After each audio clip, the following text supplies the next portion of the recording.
So from here, this, like I said, you're gonna have arteries that stretch out. So now these are the individual arteries. Like I have my carotid arteries, right? I have my radial artery. They're all just vessels that branch off from the aorta. Any questions? No? Okay. So these will get smaller. When they get smaller, what's the rule that I said for tubes? If the tube gets smaller, the name gets longer. And you guys see how this applies? The aorta is the biggest and fattest one of them all. Aorta means big artery. As they branch off and get smaller, they are arteries now.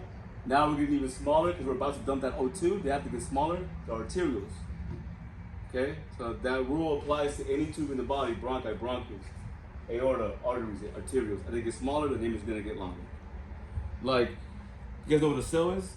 A cell is the smallest living thing that we're made out of. It's like a little human. The cell has a membrane, there's a skin, and it has actual organs inside that do things.